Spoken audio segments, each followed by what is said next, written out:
I love baseball cards. Got 'em, need 'em, got 'em, need 'em, need 'em, got 'em, need 'em.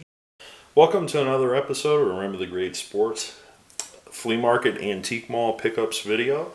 Today I'm going to share with you 3 different items, some trading cards, some sports memorabilia along the way. We're just going to jump right into. I'm really excited that I picked up, and you're not going to believe how much I paid for this. This is awesome. This is one of the best finds in a while that I've found.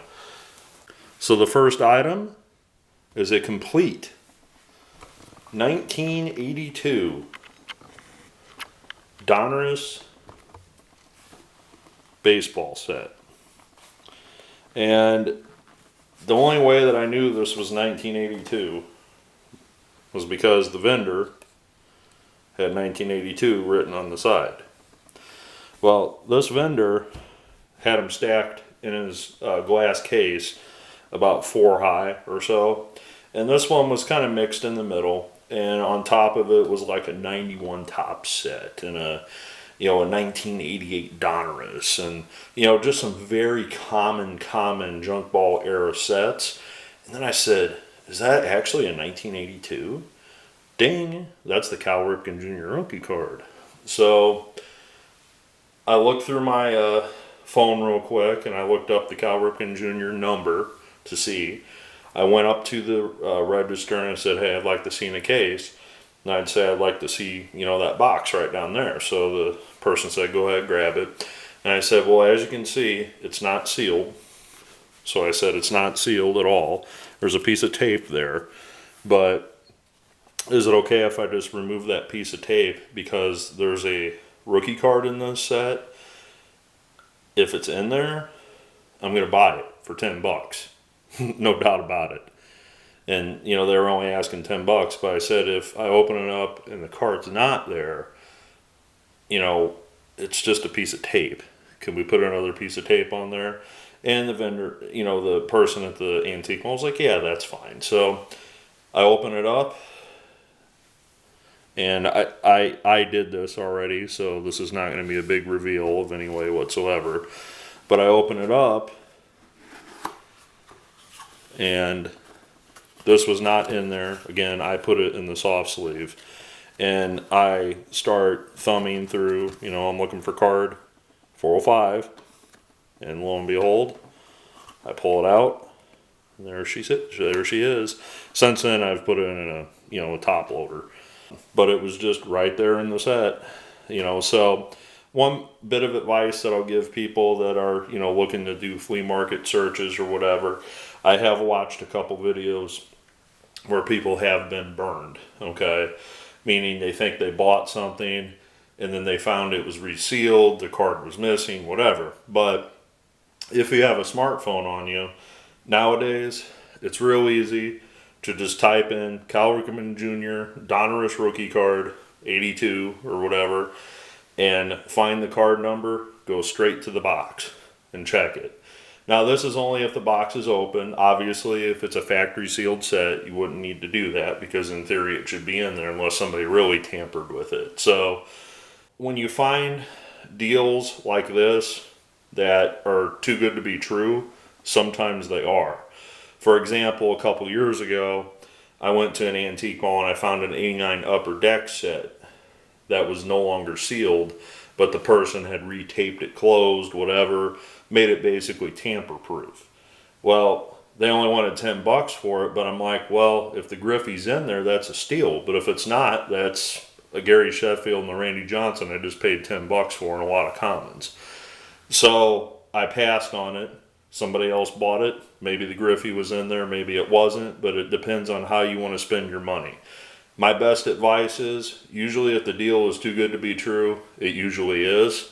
But in this case, I lucked out. So let's talk a little bit more about the set. It's got the complete puzzle here, okay? And more significantly, this was the first year that Diamond Kings showed up in the product. 1981 didn't feature the Diamond Kings, so that was their debut. I can't speak for the puzzle. I'm not sure if that was the first year for the puzzle or not, but I did not go through this, to make sure every card was there.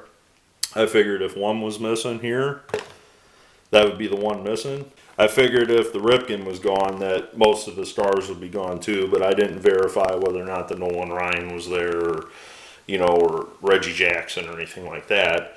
But even if they're not, I probably have them or will be able to get them relatively cheap to finish my set. But if you're not going to take the Ripken out, I don't know why you'd take those other guys out, but some people do stranger things I've seen. So one day when I get some time, I'll go through and make sure they're all there. But for now, I'm happy to get this Cal Ripken Jr. rookie card for less than $10. So very neat. All right, so this next item, my general rule of thumb when it comes to baseball gloves, and this is baseball gloves from, you know, the olden days. I'm not talking, you know, like a Derek Jeter glove or something. My general rule of thumb is if I have something that I find for under $5 and it's a non-Hall of Famer, I typically buy it. That's where this glove would fall into. If it's a Hall of Famer, I bump it up to $10. You know, 10 to 15, depending on who it is. If it's Ted Williams, maybe 15. If it's Ron Santo, maybe 10, or Brooks Robinson. But my general rule of thumb is if the glove's in decent shape, you know, it's not completely mutilated. I mean, sometimes they're well worn. But I found this baseball glove, and I've shared baseball gloves in the past on my channel. Like I found a Hank Aaron one a little while back, and I'll post that, you know, up in here in the corner at the end, and you can check that one out. But this is a Bobby Shantz. I don't know how well that's showing up in this light, but that is a Bobby Shantz vintage era 1950s or 60s glove. Now you're looking at this and you're like, wait a second. If you know your baseball history, you're like, isn't Bobby Shantz a left-handed pitcher? You're absolutely correct. This is a right-handed Bobby Shantz glove. Bobby Shantz was a left-handed pitcher. The oldest living MVP, Bobby Shantz. As of me shooting this video, Mr. Shantz is 93 years old. 93 years young, I should say. So this was unique in the fact that it's a right-handed glove for a left-handed pitcher. And, you know, some of the people that maybe grew up during this era that watch my channel could probably share with me that it was probably a lot harder to find a left-handed glove back then than it is now. I would imagine even now it's hard to find a left-handed glove, but how upsetting would it be to know that you're a left-hander yourself and you go into a store, you're thinking, oh, Bobby Shantz, he's a lefty. Oh, Steve Carlton, he's a lefty, and the glove's right-handed. Now, in the contrast, I want to say it was like 10 or 12 bucks. I actually found a Jose Canseco left-handed glove once, which Jose is a right-handed thrower. So I guess the popularity of the player might, you know, dictate what kind of handed glove you get. So bottom line, only paid $5 for this, which I thought was a pretty good deal. And the unique fact that it's a righty glove for a lefty pitcher, I thought that was even cooler. So I'm considering sending that through the mail to Mr. Shantz. However, I have never in all my years of autographing ever sent a glove through the mail. I don't know what that would cost. I mean, I paid $5 for the glove. I certainly would hate to have to pay $20 in shipping charges just to try to get it signed, plus maybe throw a few bucks in for Mr. Shantz to sign it. So, I mean, it's like, do I want to spend 35, you know, 40 bucks on sending this to him? You know, how important it is to me to get signed. So if anybody that's ever sent a glove through the mail, maybe you got a tip that you can throw my way. I don't know what something like this would even weigh to mail. If you got any tips or anything, definitely tell me your experiences with sending a glove through the mail, and I'm definitely open to suggestions. So very cool to get that.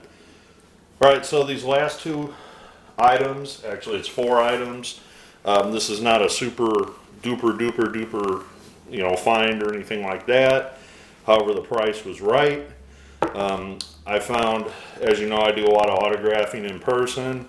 I found a Clemson Tigers hat and a Duke Blue Devils hat for $2 a piece.